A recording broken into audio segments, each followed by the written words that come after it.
Call the December 5th, 2022 Planning Commission to order at 6:05. Madam Clerk, will you do a roll call?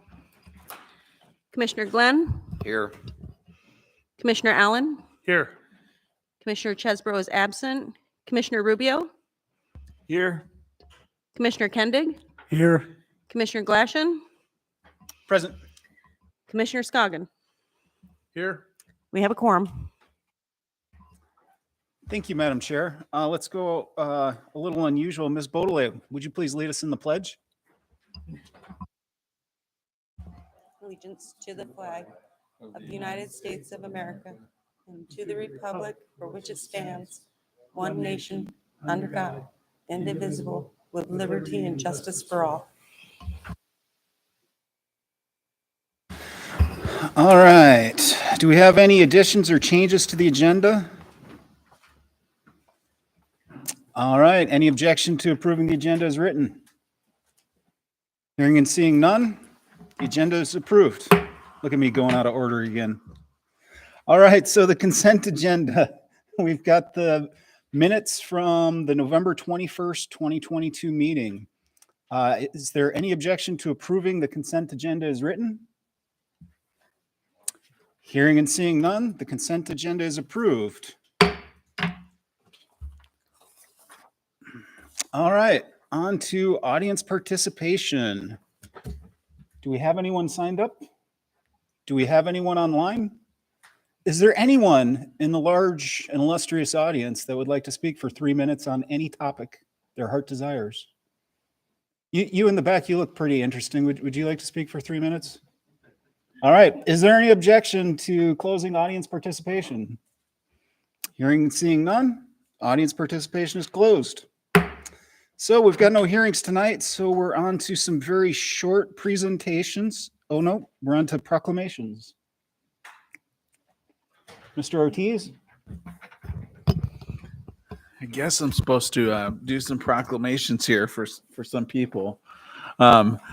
Jason Ortiz, Development Services Manager. I'm supposed to be reading the proclamations for both Commissioner Glashan and I guess we'll probably talk about Commissioner Chesbro. She's not present here today, but we'll catch up with her. So I'll go ahead and read this proclamation. This is a Matanuska-Susitna Borough mayoral proclamation. It says, whereas Commissioner Stafford Glashan serves as a reliable and committed member of the Matanuska-Susitna Borough Planning Commission from January 1st, 2017 to December 31st, 2022. And whereas Commissioner Glashan not only added valuable contributions to many discussions before the Planning Commission, he also handled controversial issues fairly and professionally while considering both the needs of individuals and the needs of the public. And whereas he has demonstrated a very capable, meticulous, and conscientious review of the commission packets and materials regarding issues before the Planning Commission. And whereas the quality of life, the health, safety, and welfare of the borough residents has improved due to the work that Commissioner Glashan was involved in. And whereas he has served as the chair of the Planning Commission from January 2022 through December 2022. And now, therefore, be it resolved, the mayor of the Matanuska-Susitna Borough does hereby recognize Planning Commissioner Stafford Glashan for his outstanding service and commitment to the Matanuska-Susitna Borough. So, thank you. Thank you. And we have a very duplicative proclamation that for Commissioner Chesbro. So, should I read it on record for her? Mr. Director? Yes? Okay. All right, I'm getting a thumbs up. All right, this is for Patricia Chesbro. Whereas Commissioner Patricia Chesbro has served as a reliable, committed member of the Matanuska-Susitna Borough Planning Commission from January 1st, 2017 to December 31st, 2022. And whereas Commissioner Chesbro not only added valuable contributions to many discussions before the Planning Commission, she also handled controversial issues fairly and professionally while considering both the needs of individuals and the needs of the public. And whereas she has demonstrated a very capable, meticulous, and conscientious review of commission packets and materials regarding issues before the Planning Commission, And whereas the quality of life, the health, safety, and welfare of borough residents has improved due to the work that Commissioner Chesborough was involved in. And whereas she has served as vice chair of the Planning Commission from January 2022 to December 2022, now therefore be it resolved, the mayor of the Matanuska-Susitna Borough, does hereby recognize Planning Commissioner Patricia Chesborough for her outstanding service and commitment to the Matanuska-Susitna Borough. And there's also a couple of gifts here that we wanted to give. So where are those? You already given to them? Oh, they've already been given.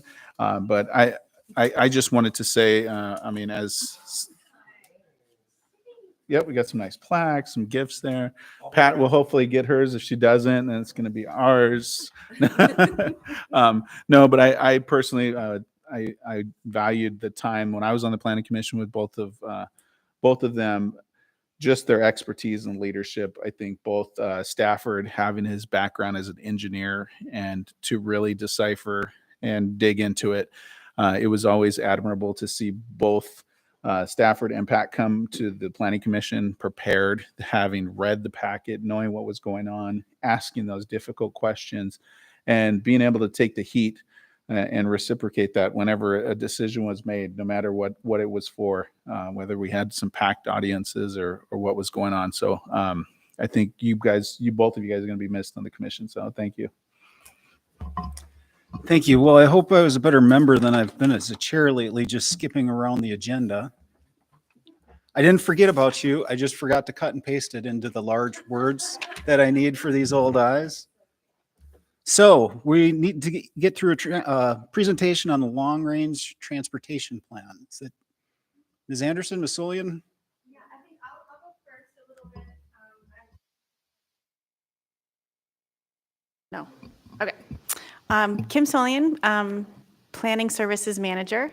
I added a handout. I gave each of you a different handout up there at the dais, and it's basically a summary of all the long-range planning projects that the planning division is working on right now. And one of the things, like, I know there was so much to share in the training, so we didn't get to everything, but one of the things we wanted to share is that long-range planners, our job is a little bit different than current planners because we're in the position to be solving problems. Issues come up, needs arise, and we need to really figure out how can we help our community grow in a certain way or manage a conflict in a certain way. So we're problem solvers. We're also researchers.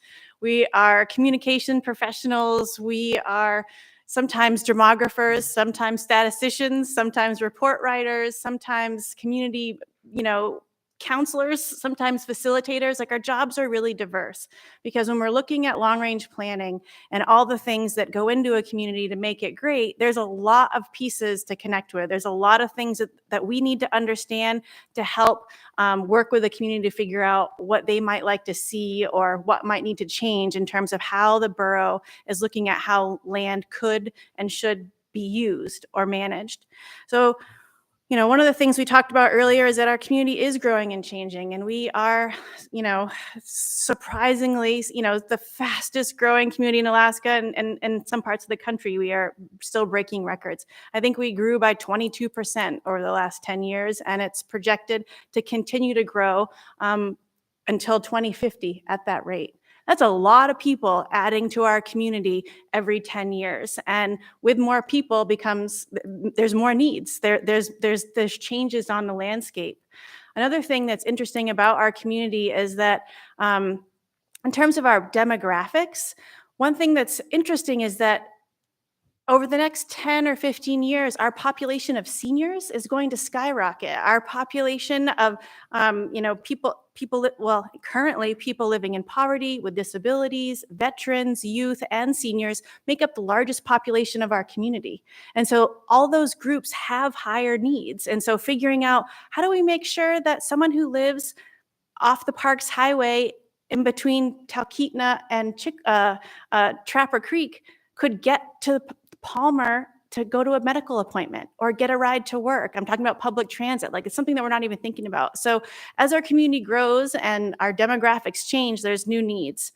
Another thing that's happening to us right now is that the federal government is because our population has grown so much and we have this urbanizing core in the core area, pretty much the cities of Palmer, Wasilla, and the space in between, once we get the census designation, we're gonna get designated as an urbanized area, which means we have to plan for transportation differently.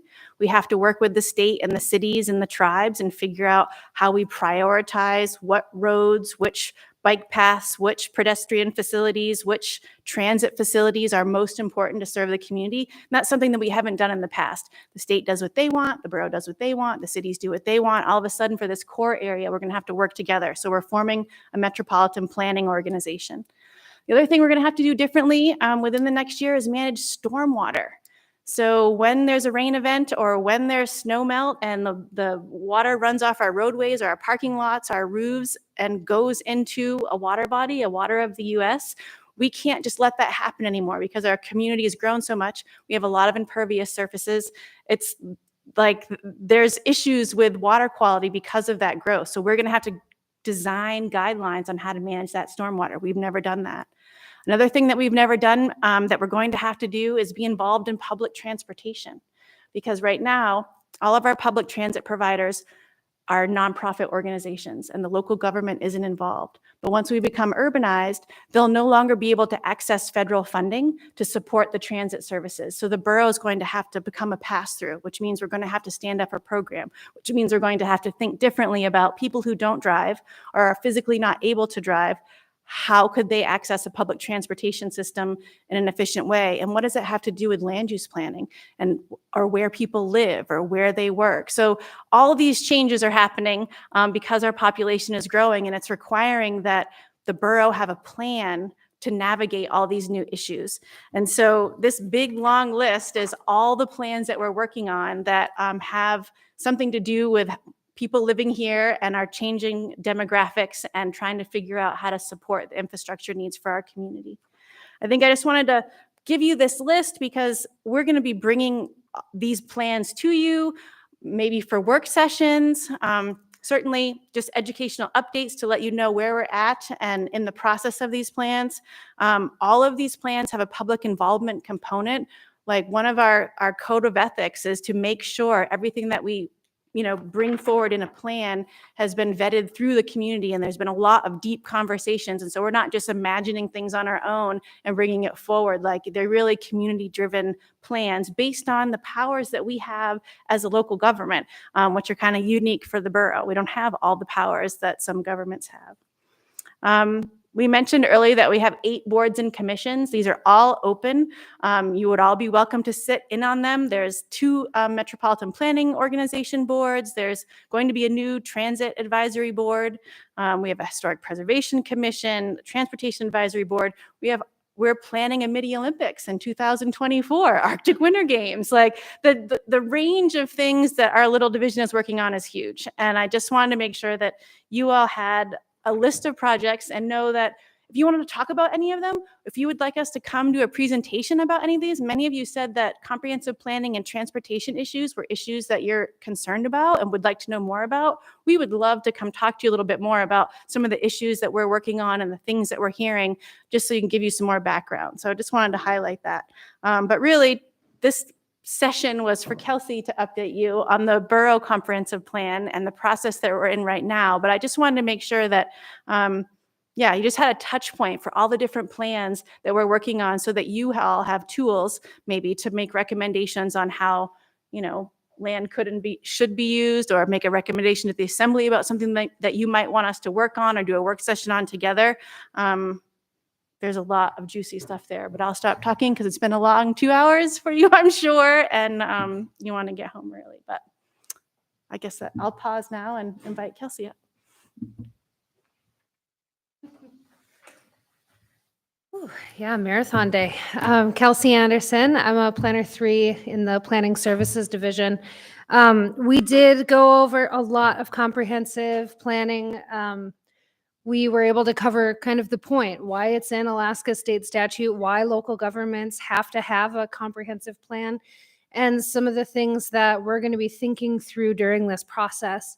I had a handout for you, just this kind of wheel and spoke comprehensive planning in the Mat-Su Borough.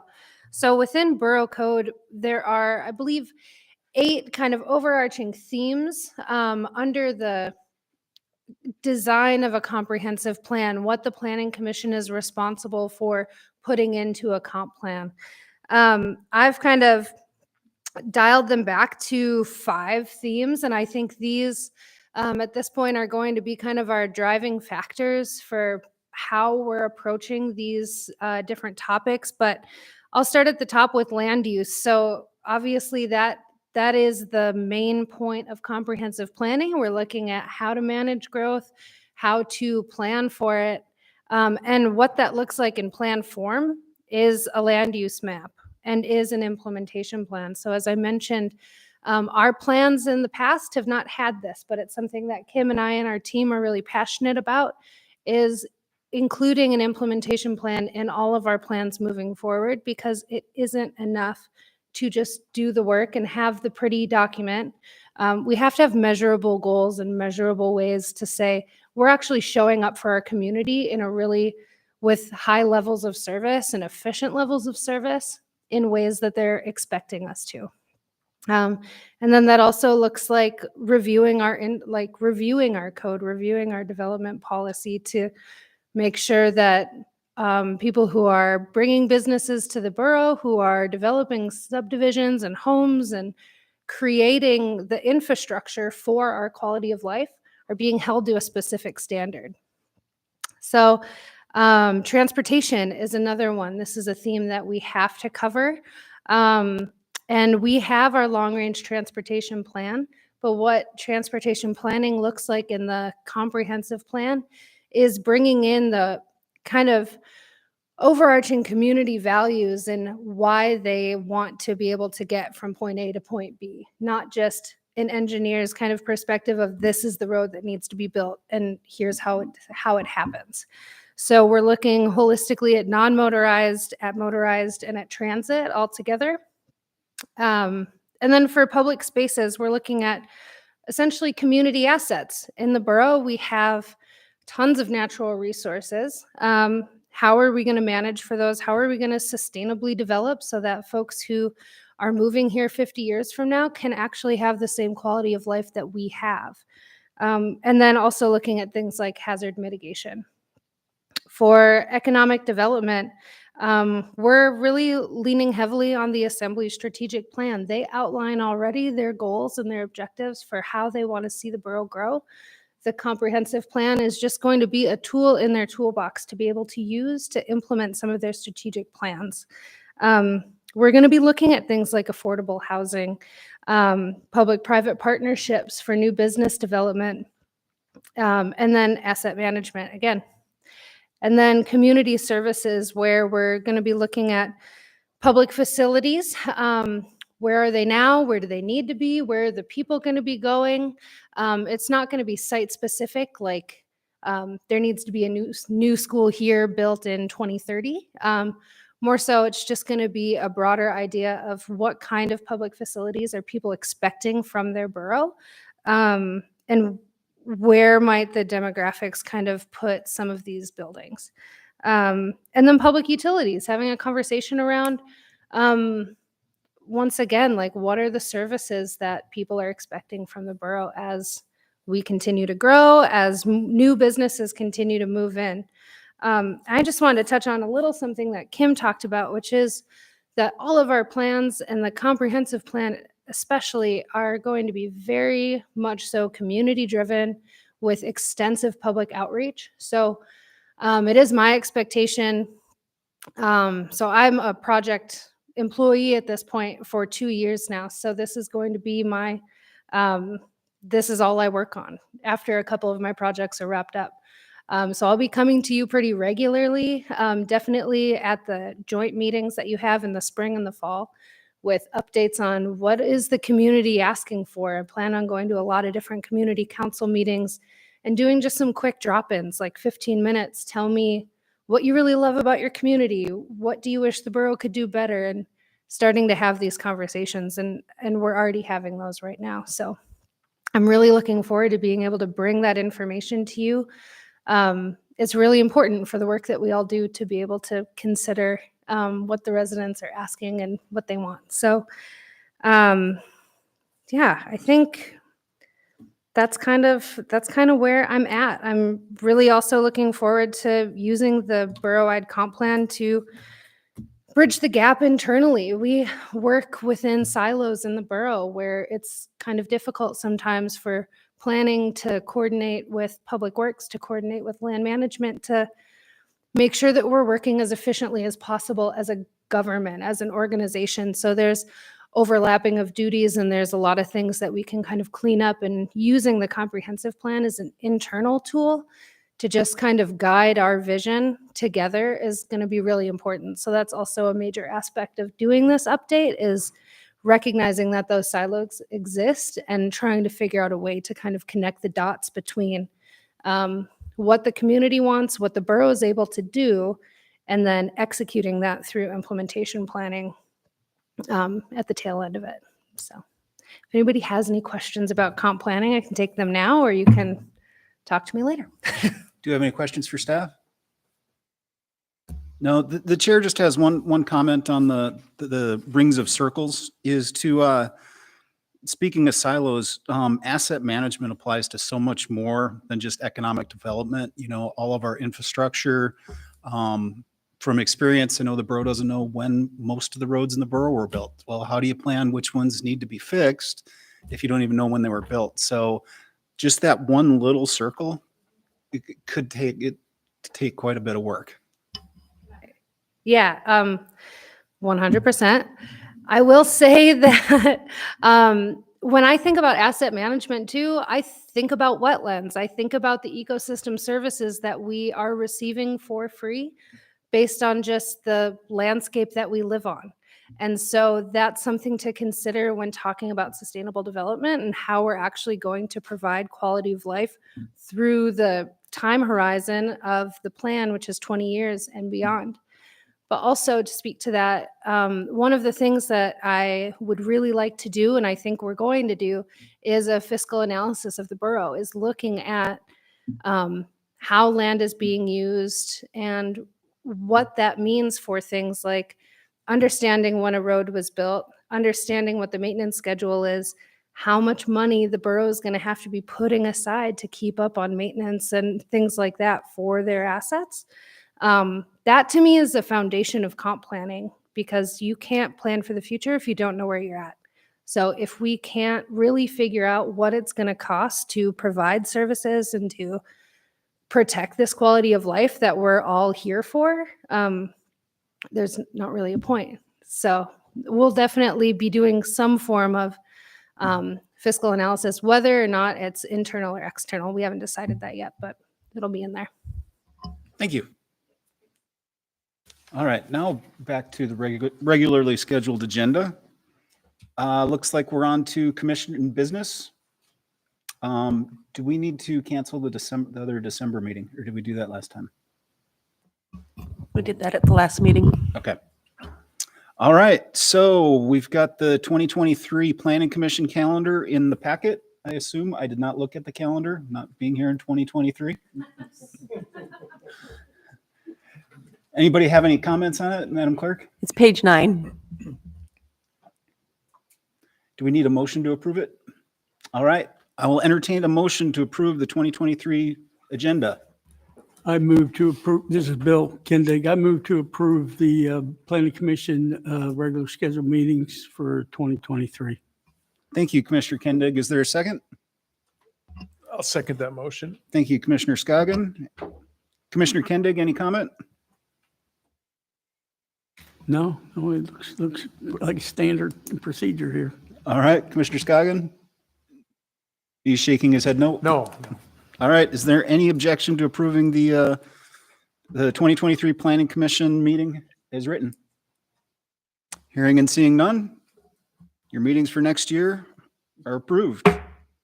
Mr. Ortiz, do you want to discuss any upcoming Planning Commission items or final comments?